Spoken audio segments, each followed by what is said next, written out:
Hello and welcome to this week's episode of the How to Film Weddings podcast. My name is John Bunn and it's a brand new week and I have an incredible guest that is on today. More on that in just a second, but a lot of great things going on with How to Film Weddings, Calibrate Workshop. We just had all these great things, and I just wanted to say, if you're out there and you're listening to this, Nick and I really appreciate you. We really appreciate you taking the time to invest into yourself. Our goal with How to Film Weddings has always been to elevate the wedding video industry, and that's what we want to do. That's why we've had a weekly episode for over 200 weeks in a row, every week without fail, because we want to give to this community. We're passionate about teaching you how to make more money, how to be more creative, how to edit better, how to shoot better, and we want to introduce you to people that can help you get creative, help challenge you, and that's exactly what we did today. I met my new friend Justin Porter with Justin Porter Media. He's based in Texas, and this guy has blown up in the last few years. You might have seen one of his recent TikTok or Instagram reels, but he had one that just went 18 million views. Him in some crazy big rigs, easy rigs with Ursa cameras, all these big things. We talked to him about his approach today and his passion behind it.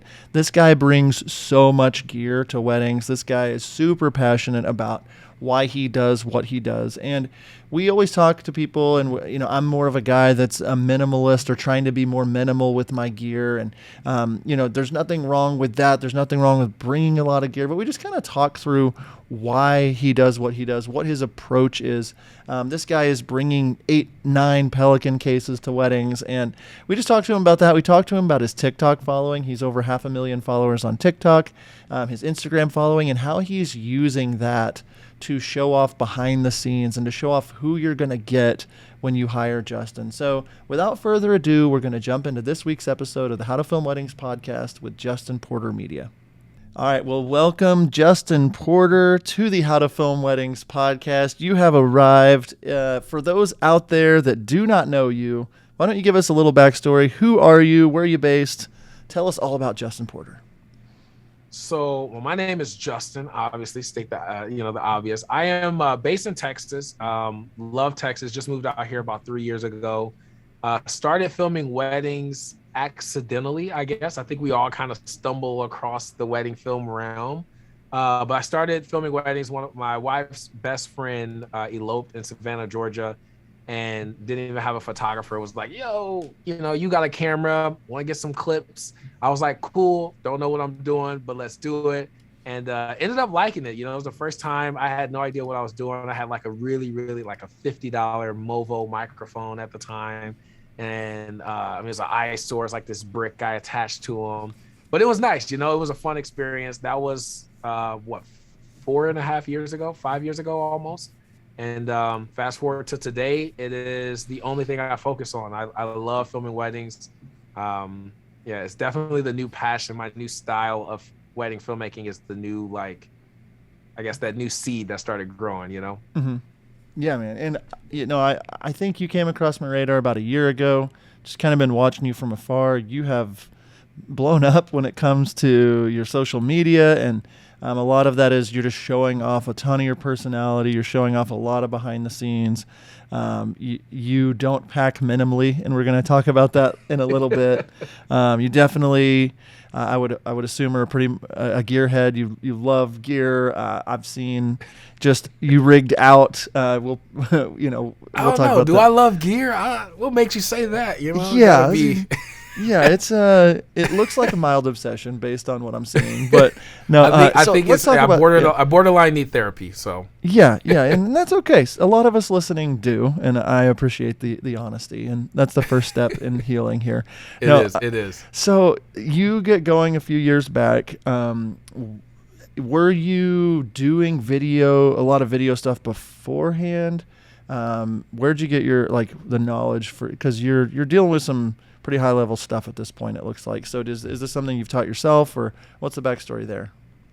Yeah, so YouTube University, man. I remember the first day that I thought filmmaking was the new hobby for me. This was oh, I like this. This is fun. I actually was working at AT&T, and I tell my buddy this all the time. He at the time he was like my guru. Like I just he had like the original Blackmagic camera. He's the first person that told me about Blackmagic, like as the company. And we worked at AT&T together, and he's like, yeah, man, I make these videos. We do like, short films and stuff like that. And I always saw myself as like I was in drama and theater. So I always I was on the other side of that part of production. So like today it's weird because I could always see myself as an actor. Never could see myself as like, oh, I'm going to be the filmmaker. Like I'm going to be the guy behind the camera. Never seen that coming. And so what sparked that seed though, I remember talking to him, sitting down, and he showed me it was like a music video skit kind of thing that he did. And I was just like, dang, dude, like you made this. Like in my mind, it was, and this is like 5 years ago. So I'm sure if we rewatch it today, it was probably horrible. As like we always grow, right? Like you look at old work and you're like, oh my God, I hate this. But at that time, I remember seeing it and I was like, dang, this is dope. Like this guy, I work with a guy at AT&T who makes movies. Like to me, I thought he was Spielberg. I'm like, you're killing it. Like this is amazing. And so I was like, you know what? Like in my mind, I've always been one of those people that are like, when I see something done, I'm like, I can do that. Like that's easy. I can do that. Like I'm one of those people. Like I see someone put together something, I'm like, nah, I can put that together. I don't need to go pay for that. I can do this. And so that's kind of like the approach. I looked at that and I was like, man, that would be fun. I like acting. Let me just do some skits. And back then, Vine was like the TikTok. Yes. That was the platform. You post a video there, you blew up. Everybody knew about you. You're that guy, right? I think Zach King got his, rep off of Vine. A few of the other people that make skits got their name from Vine. And I started making Vines. I was doing my own skits. And I remember my brother seeing one and he was like, bro, like this stuff's starting to look like full like episode. Like I remember he called one like an MTV episode.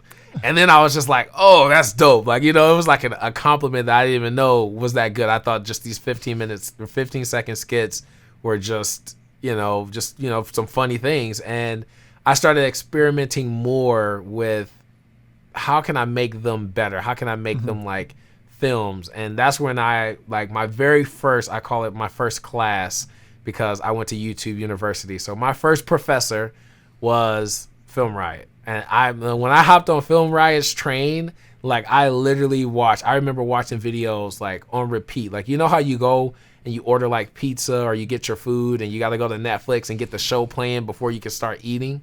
That's what I did, but with Film Riot. I was airplaying my YouTube videos because I didn't have an Apple TV back then. I was airplaying my videos to my TV or from my Mac, and I'm watching Film Riot while eating food. Like I'm literally just watching all these crazy effects using After Effects, editing. I'm just like watching all this stuff, and it just started clicking. I was like, man, this stuff looks dope. Like I remember when I first got Final Cut, I started practicing. And then I was like, all right, I gotta get Adobe because they're using Adobe. That must mean what, all the pros are using. So I gotta get what they got. And that's where it kind of started. I started watching Film Riot. And I started learning like what I was obsessed with was how he made his stuff really look like. Even today, you watch something that he puts out on Film Riot and you would be like, dang, this guy made this like just a team of him and his sister and his brother, like in his backyard. He made it look like the guy just fell through like 4 portals. I'm like, I want to do that. I want to figure out how to do this stuff. And I just got obsessed with it, man. I got obsessed with chasing that Hollywood look. I was just like, that was what I wanted to do. Still, even to this day, that's like, I want to make Hollywood quality videos, regardless of if it was a wedding or, bar mitzvah or a video for the family. Like we could do a Christmas video and I still want it to look great, Yeah. No, that's super cool. And just knowing a little bit of that backstory kind of, I think explains some of what I'm seeing with what you're posting. And your business seems to be growing and doing really well. I'd love to kind of have you paint a picture of your wedding film business, who you're trying to film weddings for, how many you're trying to shoot. Just like, what does today look like for your business 4 or 5 years into filming? Who's that ideal couple? Like, do you have an ideal couple? Like, what would you say to describe your style, your vibe, when you're talking to couples or things like that? Like, what are you saying is your brand, is your company whenever people are asking? Yeah. My style, I think and I say this a lot in my consultations, I tell them, my approach to filming a wedding is 100% story driven. And I got, I'm working with like a copywriter and things like that. And they asked me the same question, like, who's your ideal couple? I'm like, I don't really have an ideal couple.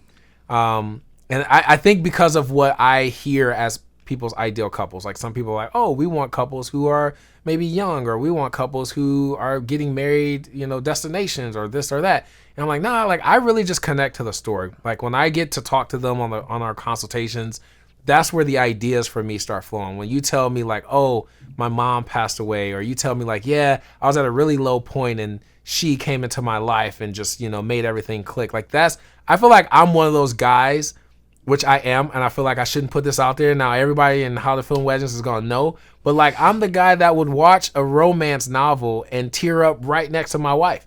Like I look at my wife sometimes, especially if there's a movie and there's like a divorce scene, I look at my wife and I'm like, babe, you love me? I was like, cause I'm never leaving you. Like you are my rock. Like, it's just like, it hits me. And like the same thing happens when I'm on these calls with these couples. I get so close and connected to their story. And that's what like makes me chase. How can I bring all of this and make this prominent in their film? Because this is the biggest day of their life. I don't want it to just be a bunch of, random clips or a big montage of footage. How can I make this an actual story that they connect to? But then also now this is where like the whole Hollywood side, I want to make something that other people can look at and be like, dang, I want to know more about them. Like what else did they do on this day? Or like what else did they do at the after party or whatever that looks like. So the style I think is just, it's all about storytelling. It's all about like actual like authentic narrative storytelling. When I was studying like Film Riot and all that stuff, I think that's kind of what got me more with this style with the weddings, because I always like was passionate with like short films. I have scripts that I have that are ready to be filmed. Just the weddings keep me busy. I can't do it. But like that's like my passion is authentic storytelling. If I could go out and start making movies and make the same amount that I'm making with weddings, I would probably do it because that's what I love to do, But now I'm doing I'm still scratching that like creative mind because I'm doing those same tactics, but I'm bringing it to the wedding space. So I think it's helped a lot with exposure, but I think it's also easier to sell it because like the things that I'm capturing and the way that I do it is I'm not always chasing like how can I get the best shot or the most scenic, widest angle or whatever like that. I'm always like, okay, who's talking? How can I get that dialogue and how can I build a story around that? And that's kind of like the structure, the foundation of how my films are starting to develop. Yeah, I love that. And so for 2022, how many weddings is like, how many do you have for the year? Is that the ideal goal? Do you have a ballpark range that you're charging these days? I'd love to hear some of just kind of the logistics of where your business sits today. Yeah. So I don't have a wedding goal, like amount per se. I book them, if a couple reaches out and I'm available, I book it. I have this year, I think we're at 62 for the year. I think the highest that I've done, I think last year, which was crazy because I think last year's the first year like post-COVID or mid-COVID, we still did like 70 weddings. So I would say on average we do around like 60 to 70-ish weddings. I've never been like I love doing weddings. This is like one thing that I try to tell people. Filming weddings, I feel like, is not for everybody, regardless of how much money you make, regardless of if you enjoy filmmaking. It's the same thing for me. Like, I don't like filming music videos, like, at all. So I don't care who's going to do it. It could be, okay, I take that back. If Drake reached out and was like, bro, we want to film a wedding. All right, cool. I got you. Like, I got to do that. But like, most of the time I just decline it, even if they're wanting to pay me what I charge for weddings. It's just, I don't enjoy that part of creative filmmaking. Weddings, I love it. I'm a big people person. I enjoy every part of it. It is a lot of work. I do have sore ankles. I'm exhausted like everybody that films a wedding, but like I actually thoroughly enjoy it. And I think that's why for me, booking 60, 70 weddings a year is not a big deal. I don't look at it as like, oh man, that's way too many. I'm gonna get burned out. I love telling the stories. I love doing it. So it kind of helps with that. Ballpark pricing is I don't really have like, I guess, flat pricing. It's changing rapidly because of this style. So the new style that I'm doing now, is very new. Like I think we fully started implementing these ideas last November, but we've been practicing this approach since like last April. So it's like we were doing things like I was studying certain things and figuring it out and testing it, but nothing really like worked, I feel like, until about November last year. That's when things started really falling into place. I really started understanding the process and what all I needed, and growing the kit. It was expensive. Like everything really started to take off in November. And now a lot of it is just understanding like how to make the story. So now a lot of it, like I feel like I've got the gear, I've got the approach, I know how to do it. Now it's like, all right, what else is needed to make it feel complete, you know? Mm-hmm. Yeah. Okay. So I got some stuff to unpack here. So 60 plus weddings a year.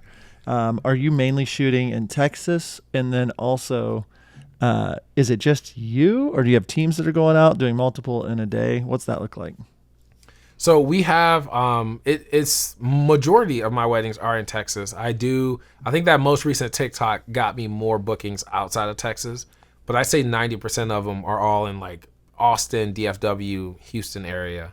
I do have a second, which he started with me 2 years ago, and basically trained him, you know, like he's still in college right now, but like very early into his filmmaking career. So he learned a lot of my style and what I like at weddings and things like that. He's kind of modeled that, which is perfect because now you watch our films and you can't tell whose shot was who because the framing, the composition, the exposure, everything is so balanced now. It's amazing.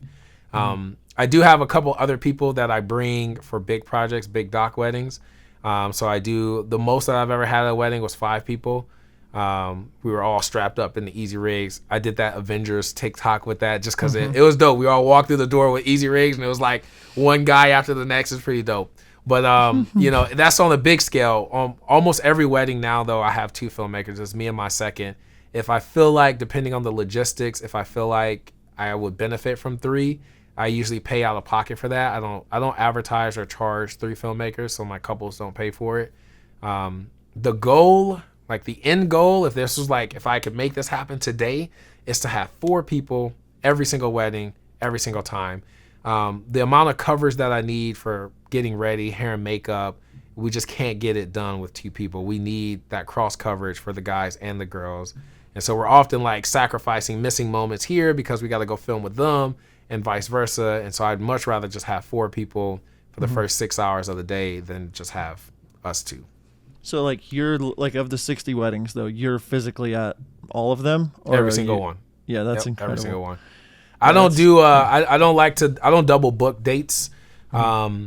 I'm always like worried that, you know, and I guess I got trust issues, but I don't, you know, the experience, you know what I mean? Like people hire me and I feel like a big part of that is they want that experience. They want to see that guy dancing with them at the reception. Yeah. I'm like, I feel like I could hire people. Like my second would be easy. He would be good enough to go to the weddings and do that, but I can never guarantee the experience to the couple. Like, I don't know, you know, and I know if I'm there, I can always make sure that things are done to my standard. So it could be trust issues, but again, I enjoy filming weddings. So it's like, if I had to cut corners, I would rather hire an editor and have someone help edit than let go of being at the wedding. I want to be at the wedding and turning up with everybody. So yeah, I love that. I have a lot of questions and I want to unpack because you said you had 5 people there, easy rigs, you have tons of gear. It's a very big production. I want to talk about all that, and we're going to do that right after this break. Nick and I have to tell you about one of our favorite places to upload our wedding films, and that is Love Stories TV. Love Stories TV is one of the best free resources for us wedding filmmakers. The best part is they are bringing the couples to us. All we have to do is upload our films and we are good to go. Upload unlimited wedding films to your completely free business page. Setup is easy and your films can be live in just minutes. Now is the perfect time to start uploading to Love Stories TV. So head on over to howtofilmweddings.com/lovestoriestv to check out all of the details and see how Love Stories TV is giving away $10,000 in cash to wedding filmmakers just like you. That's howtofilmweddings.com/lovestoriestv to start uploading and connecting with the right couples today. Hi, it's Michael from Wedditor. We want to thank everyone for the incredible support we've received since sponsoring How to Film Weddings. Yes, we've had some growing pains, but we've had far more wins. And we're doing something that's never been done. We're a remote team of over 50 editors in 10 countries. I often joke that we're as much a logistics company as we are a creative company. Right now, demand is off the charts. And we don't just say yes to everyone and scramble to figure it out. That's why we're asking you to help us help more of you. In short, we're looking for more talented Wedditors. Part-time or full-time, work from where you want, when you want, as long as you hit deadlines and deliver quality. It's a chance to get paid while growing as an editor. Our project managers work with you, explaining why something feels right or doesn't, because there's always a reason. If you're interested, we'd love to hear from you. Go to wedditor.com/editor and fill out our form. All right, we're back from break with Justin Porter, talking all the things about how he has built his team. I teased it right before the break, but if you don't follow this guy on TikTok or Instagram, his approach at weddings is much more in your face than most people. It's way more out there. You are not a fly on the wall. You are not hidden. You have not at all. You're not a small human. You are quite muscular and big, and you have these easy rigs and these massive rigs, these cameras. Why don't you talk about like just your approach on the day? What are you bringing to a wedding? I want to talk in a little bit about you just communicating with your couples about how big of a production it is. But like, what does the production look like for you? Because it's definitely not a small backpack with one or two bodies in it. It's what are you bringing? What do you bring in? What do you bring into weddings? What's your gear kit look like?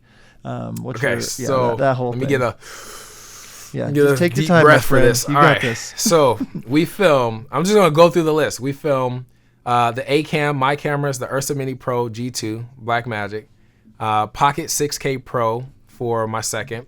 Then I have two Pocket 6Ks. Those are usually like my ceremony cameras, my C&D cameras for toes and different things like that. One also is a gimbal camera. So those are the cameras. We use a bunch of different lenses. I won't go through the lenses because there's so many. But most of the time, the range that we shoot in is no less than 50 mil. We typically have a 50 millimeter on the APS-C camera, so it's like somewhere around 70-ish all day. And then from there, like 70 to 200, stuff like that.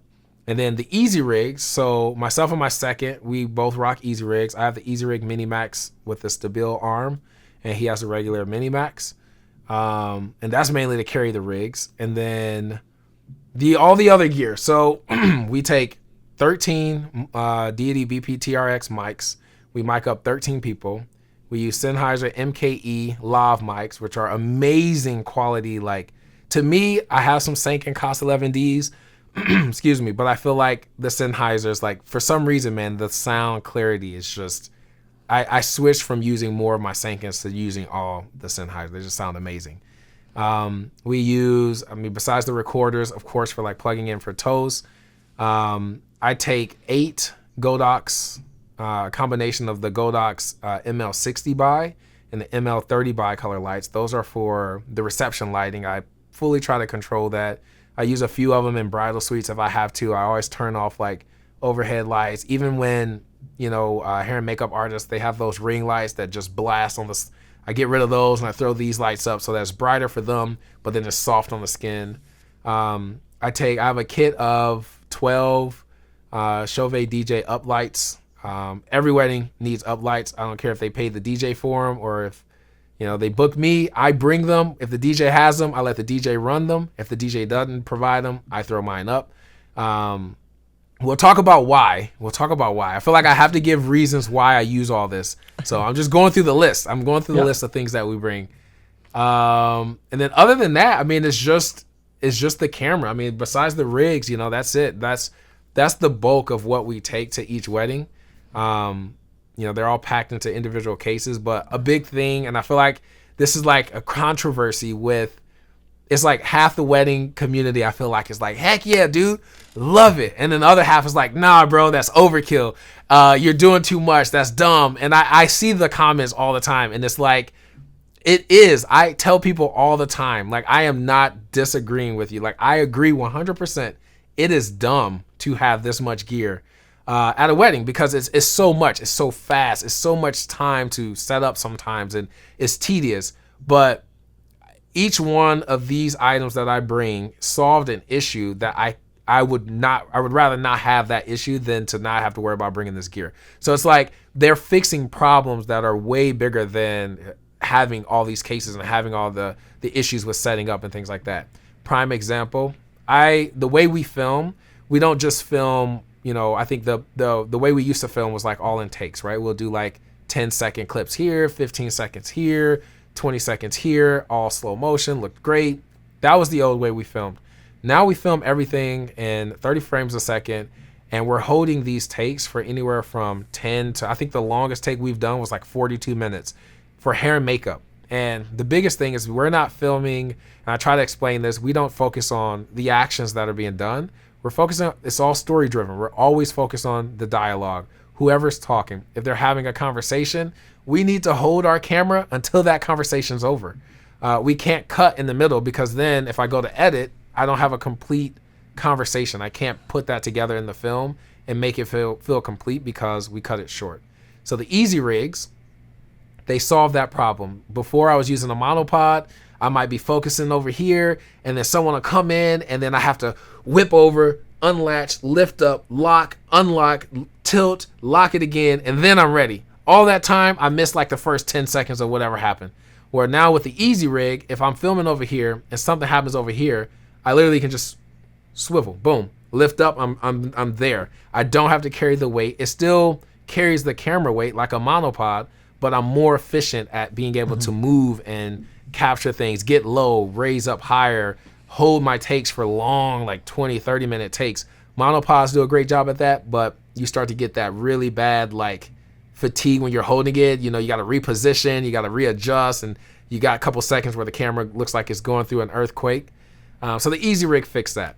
All the lights, I get tired of, like, I go to weddings and I hated this so much. I would have amazing films. The first half of the day would look so good because it's all naturally lit, right? Your daytime shots, everything just looked great. My colors were accurate. Skin tones looked amazing.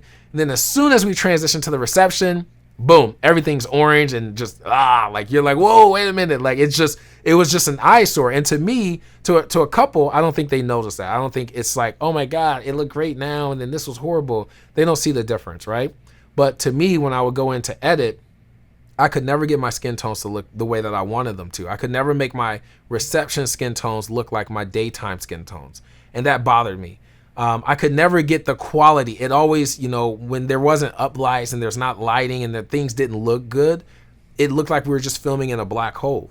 Some couples don't see the value in paying a DJ extra amount of money for uplights or lighting kits in general. And I always try to encourage that, but budget might restrict that. So I don't want those things to affect the quality of my product.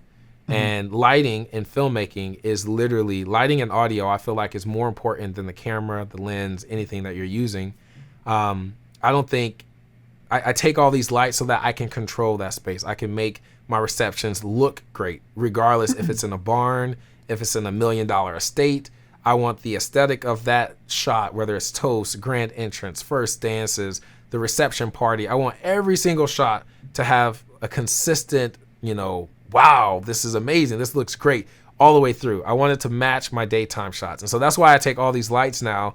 It's not to just throw up lights and and it's so much harder lighting a reception at a wedding, because a film set, you can control things. You can bring lights right in, have them wherever, have these huge, gobos and stuff up, but you can't do that at weddings. So it's like I now have to light in a creative way where I can light the area, but be out of the way. I got to have light stands and things out of the way. I don't want light stands in the shot. I don't want soft boxes in the shot. You got to have all this stuff to still balance everything, but keep it out of the way. So it's like all of the gear that I take is not to just be like, oh, we're not minimalist. Like, I literally, when I show up to the wedding, all my cases are empty until we pack up, because everything gets utilized, and it all plays a huge role into the looks and the aesthetic of our films.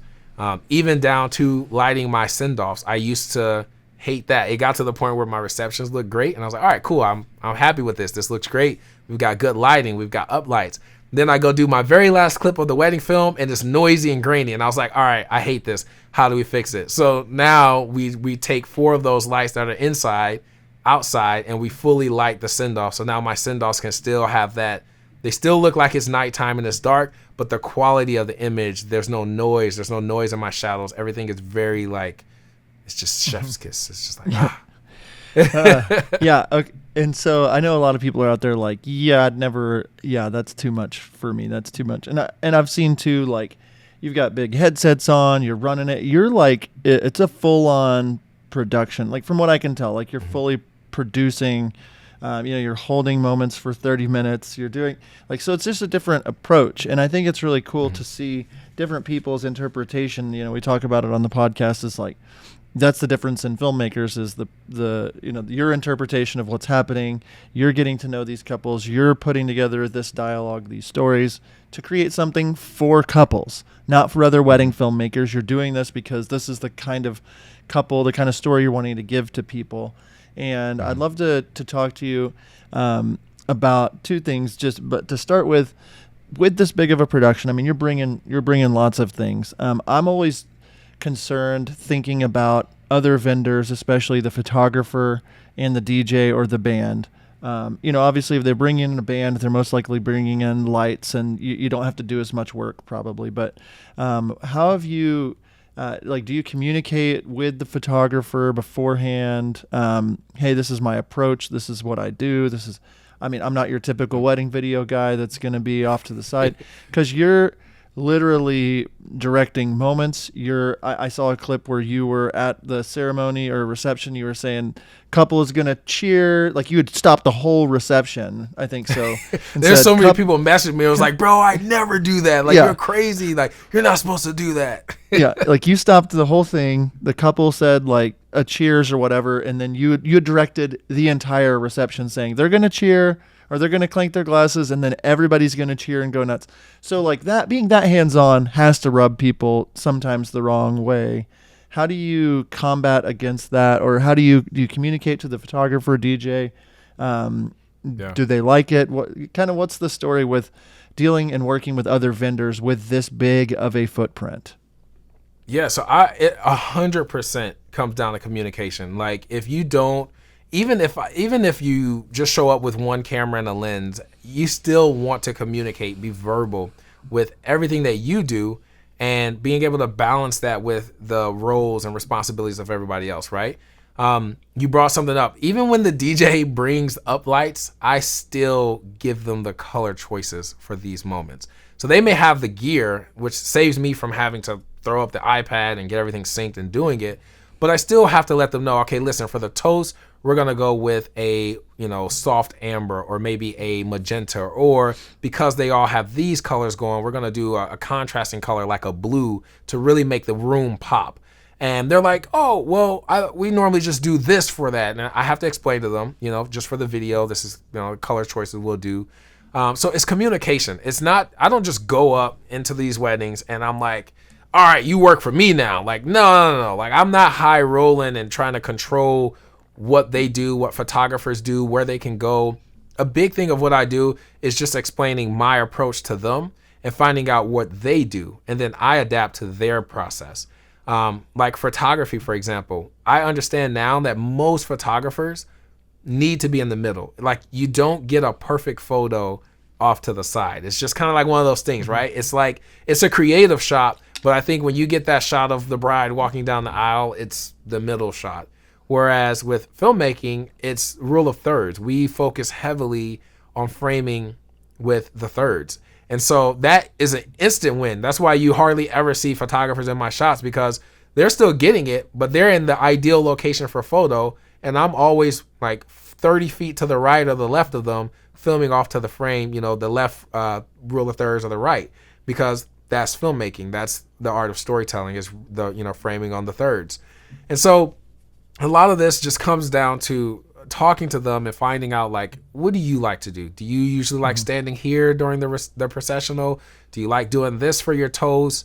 But on the flip side of it, when it comes to photography, a lot of the stuff that we do, it helps them as well because we bring lights. So now they don't need to use 40 flashes, because we literally light the entire reception. It's like spotlight type quality for everyone that's doing their speeches. So now they're like, oh, this is even better.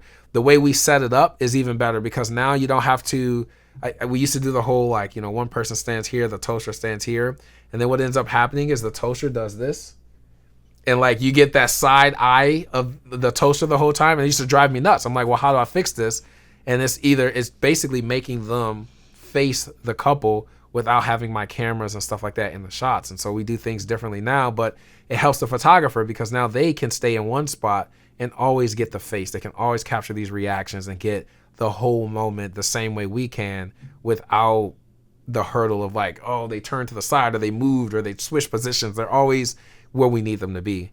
And the same thing with coordinators. A big thing of what we do, there's a lot of layouts and stuff like that. A lot of what I do, I have to study how are things going to look. I can't go into a wedding blindsided and, I know right off the rip, oh, we're not going to have a side aisle. This is how the layout's going to be. So then I have to contact the coordinator and say, listen, the 4 chairs on rows 3 and 4, let's move those to the back, create an extra back row. We're going to put 2 tripods there for our safety angles for the ceremony.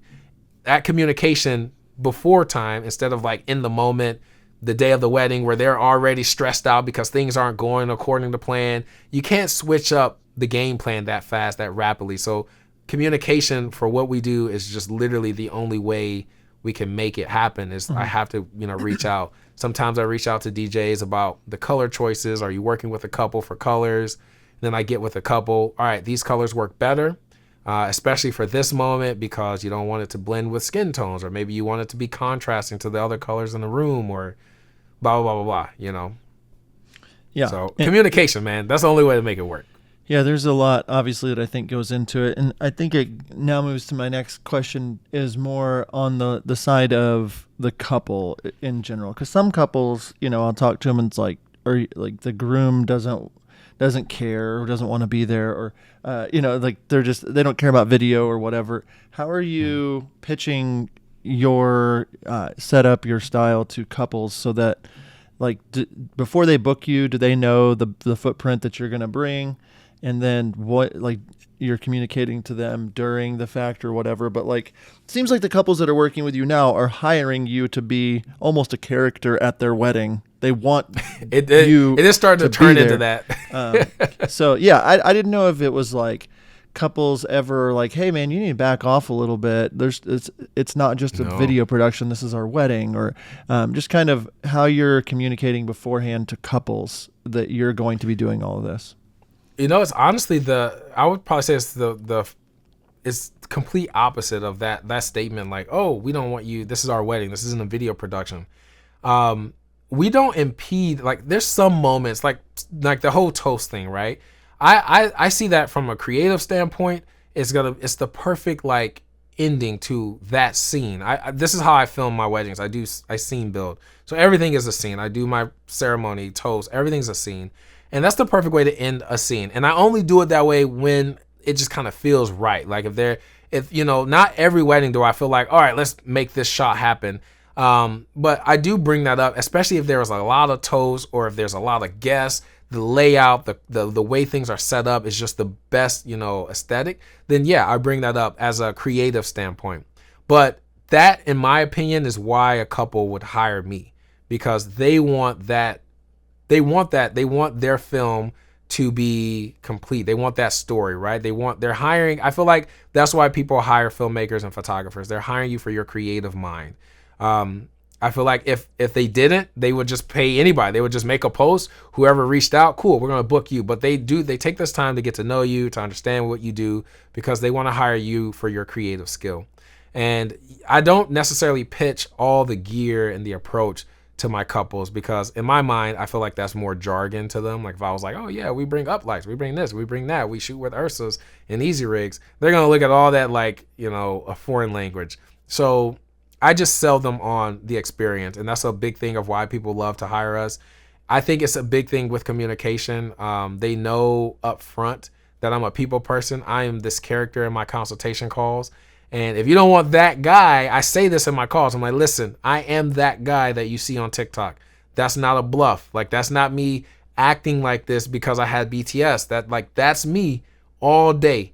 And I'm like, if you don't want that guy, regardless of my films, I don't have a filter. I can't show up and be like, oh, gotta be quiet this whole wedding. It won't work because I'm passionate with storytelling and I get excited about making my shots and making the production look good. And that's kind of what keeps me going. That's why I can film 60 weddings a year and I don't feel like I'm exhausted by the end of it, because it's like each one I feel like I got better at maybe this, I got better at that, I got better at doing one part of the day. And so they don't really, none of my couples have ever said anything. Even the guests, I get more compliments from the guests. They're like, dude, man, your setup is badass. I had like a dad, the father of the bride. So I got you sometimes get tipped at wedding, which is amazing. But I got a card from the couple that already had my tip in it. And before the toast was over, the dad came up to me, shook my hand, gave me $200. He was like, you're amazing tonight, man. Like, we appreciate that. And it was crazy to me. Like, things like that, very subtle gesture, but like, no one ever looks at what I'm doing as like, oh my God, this guy is doing too much. They look at it as like, I'm putting everything I have into this 10-hour workday, and I'm going to make sure that whatever I capture is always going to have that pristine quality. And on the flip side of that, I sometimes combat it when people message me and they're like, man, dude, I think it's overkill. There's no reason. I've seen your films. There's no reason you can do that. I'm sure I can do it with half the gear. And I'm like, you probably could. I wouldn't. I'm sure there's other ways I could get these results, but for right now, this is just what works for me.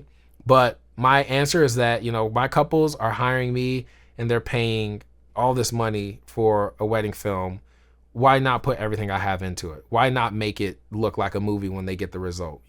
Why not mic up their bridal party and create stories from the things that they say naturally, instead of staging like, oh, how'd y'all meet? How'd you hear about the proposal? Which I used to do that, and I stopped doing it because this works better. It gets more organic. It's more natural. They don't feel like, no one feels like, as much that I am in their face, I'm also like not in their face, because a lot of what we do is like, we have to film people without them knowing that at that moment they're being filmed.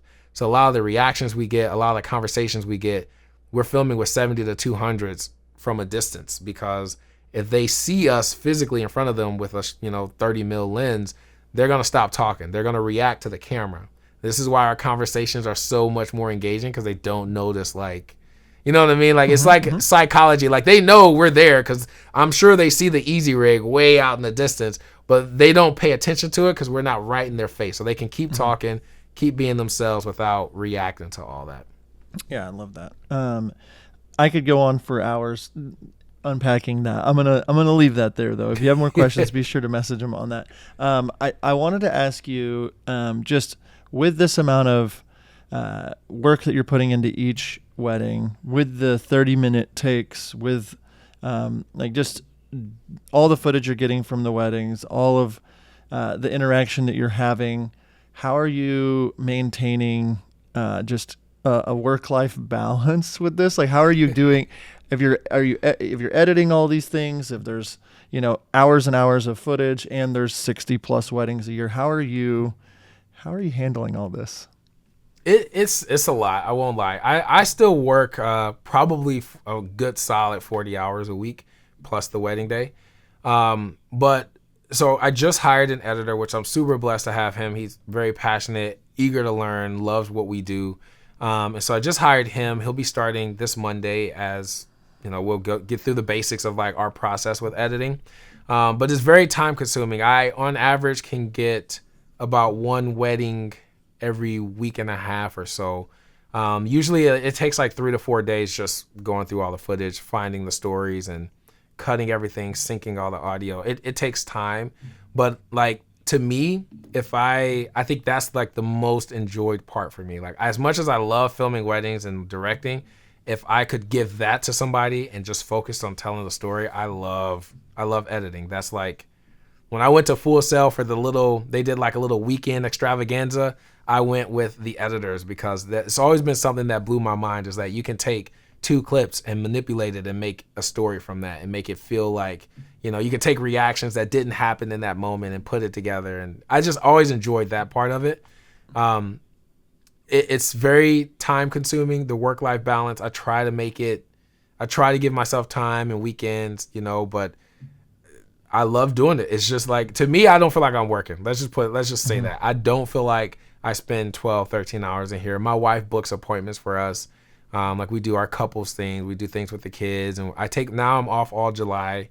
I do things with my kids, you know, go to the movies and, you know, spend time with the family. But I do put in a lot of work in the business. Like, it is what it is. I'm hoping that we can grow it and get to where even the day of the wedding, I don't have to be as like crazy where I'm so burnt out by the day after. So I can have more help at the weddings and then more help here at editing. But like for now, like I love it all. I don't feel like I'm working. I feel like that's not the right answer, but like it is what it is, you know? Yeah, no, there's no right answer. Yeah, I think it's cool hearing how you're doing it. I feel like I don't work enough now. No. No.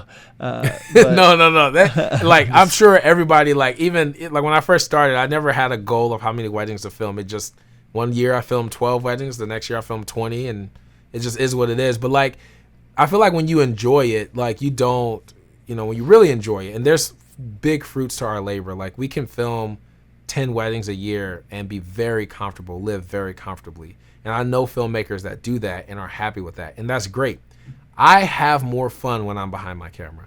So the more opportunities I can film, the more opportunities I can do things new, and I can test ideas and I can practice this style, the happier I am with what I'm doing, you know? So it's just, it kind of works full circle. Yeah, I love that. And before heading out today, I can't not talk about TikTok, especially Instagram.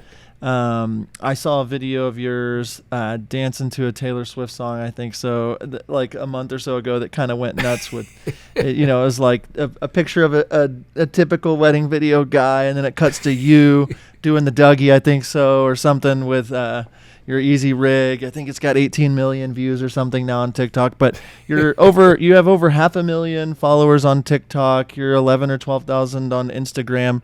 I'd love to just quickly pick your brain on social media and like in your brand, and what it's done for you.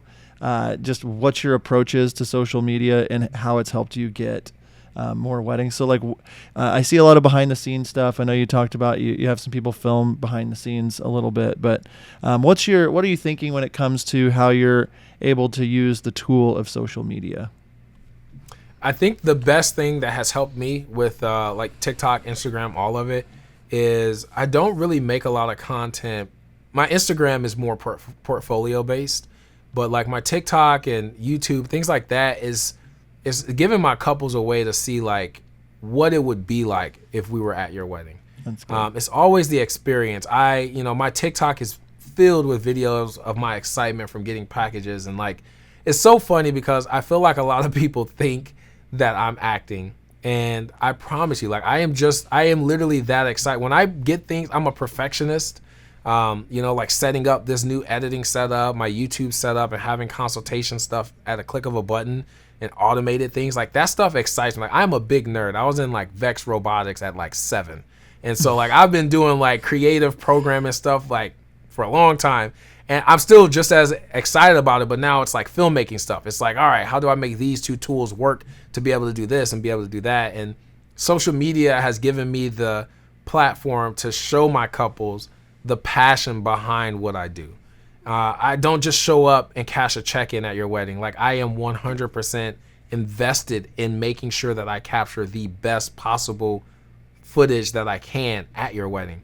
From the little things we do to asking about light switches and turning lights off in the background so that back walls behind my couples aren't orange and things like that, to the gear we bring at the wedding. All of that is just how obsessed I am with making sure all the details of the day go smoothly and can get the best results in camera.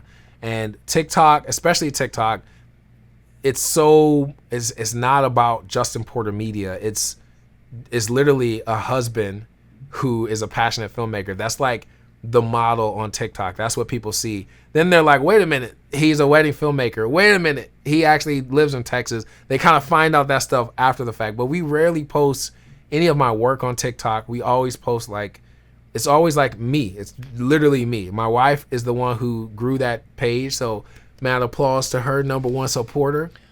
But she literally, like, one day I was like talking to her about like miking people and like this idea, and she just recorded. She's like, I'm gonna start recording this and posting it. And the first video did like 200,000. People were relating, other filmmakers like, dang, that's crazy. This is me.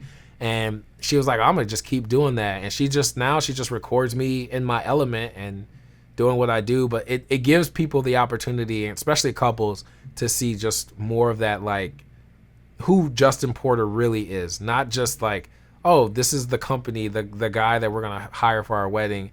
Like, they get to see what I really am like, what I'm really doing in the computer, what I'm really mixing, and why I'm so obsessed with all these different things, you know? Mm-hmm. So I think it's helped a lot with that, you know, for sure. It's so undervalued by wedding filmmakers, and like if you don't follow, you know, Justin, obviously on social media, why don't you tell them where they can find you and follow along? Yeah, so Justin Porter Media on Instagram and YouTube, and then the Porter Family of 5 on TikTok, because it originally was a family TikTok. My wife, we were doing like funny couple TikTok stuff, and then it became all about the behind the scenes of me. So like Porter Family of 5, I love it though because it's literally my wife's approach. She makes every TikTok, unless it looks like this, where it's like you could tell it was recorded with a Pocket 6K. She makes all of every single iPhone video. She uses a splice on her phone and she cuts it all up, like all of it. She does all of that.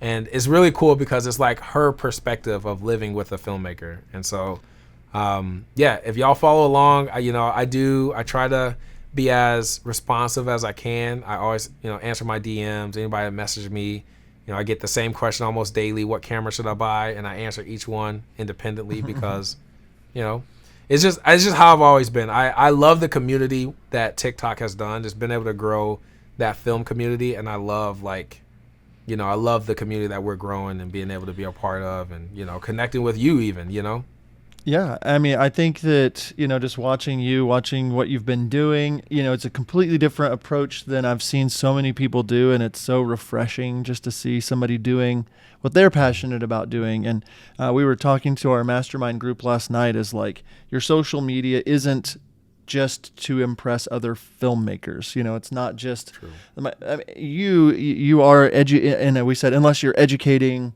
other filmmakers, but like people are just doing things, social media, their wedding days, because that's what other people have done. And they don't like, forge their way in their own path or whatever. And, you're kind of a pioneer. You're going out and you're doing things differently, and you're doing how you do. And it's really cool to watch. Yeah. It's really cool to watch. I can see nothing but big dollar signs and success in your future with what you're doing. And, it's just great for us with How to Film Weddings. We're always looking for people that are doing things differently, pushing the limit. And you can obviously tell that like you really care about the wedding filmmaking industry. And so be sure out there, if you're listening, to go follow this guy. He is legit. Before we head out, anything else, Justin, that you would love to communicate, or any last little bits of information that you'd want to say to the How to Film Weddings audience while you got them? There's one question I just want to answer, and I get this a lot, and they say, is an easy rig really needed for a wedding? And the bottom line, even in Ursa, Black Magic, like the bottom line answer that I have to that is it's only needed if, and only if, you're filming a specific way. If the traditional way, the way that I used to film was the short takes, couple shots with the gimbal here and there. When you can set up and set down your camera repetitively, you don't need an easy rig. I film for 20, 30 minutes at a time to capture conversations and dialogue, and that's why I use an easy rig. So It's not a flex, even though I do use it as a flexing tool for Instagram and TikTok. I only do that because I need couples to know, like, look, like, you're going to hire me. That's something I can tell you in a consultation call, but unless you see what it looks like, you got to be fully aware. Like, look, I am going to film your wedding differently. So It's a marketing tool for couples, but I never, ever, ever, ever, ever, ever, ever intended to offend anybody, being a minimalist filmmaker is not a bad thing. I don't even think we should even categorize minimalist or non-minimalist. Filmmaking is filmmaking. If you take one camera body or 20, whatever you do to get the job done, at the end of the day, that's all we care about. So I never want the film community. I'm very much connected, and I would never like intentionally. I just feel like a public apology. Like if it made you feel some type of way, definitely wasn't the goal. So I say keep being you. Like for me, watching, like my approach being almost 38 years old now, wanting to go destination travel, small kit, like that's the best for me to get the thing I want to get. And just thinking through, maybe this challenges you if you're listening, like what is it that I really want to be doing at weddings? And I think that's the thing that I'd like people to leave this with, is like, you can obviously tell the passion just is oozing out of Justin as he's talking about what he's doing and why he's doing. For me, I'm not like super passionate about some of the things that Justin is, and that's okay. Like that's totally great, and that's perfectly fine. And if you're passionate about something, leaning into that and then showing your passion is what's going to attract people that are also interested in that for you and your wedding filmmaking business. So great conversation. And that's what it's all about. Yeah. That's literally what it's all about. Yeah, man. Well, thank you so much for taking the time to be on. I'm so excited for How to Film Weddings community to be introduced to you if they're not already, and to connect with you. So thanks so much. Thank you, man. It's been a pleasure. Thank you so much. All right. Well, thank you so much, Justin, for taking the time to be on today. Seriously, what a great conversation. So cool to see your passion and what makes you excited about filming weddings. I hope that if you're out there listening, you've been challenged to get out of the box of your thinking with your wedding films. Are you doing the things you want to do on the wedding day? Are you following in line with what everybody else is doing, or are you really leaning into the things that you're passionate about?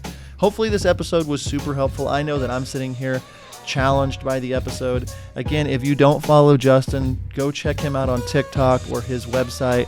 We'll put some of those links in the show notes. But thank you guys so much for being the dedicated, the people that are here at the very end. Thank you so much. And until next time, we'll see you.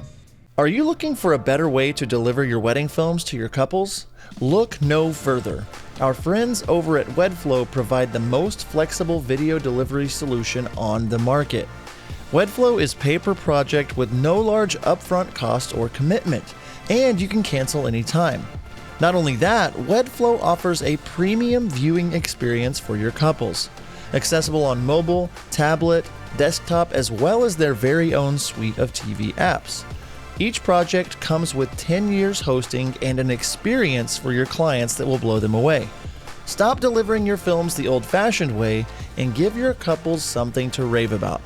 Head on over to howtofilmweddings.com/WedFlow to check out WedFlow today.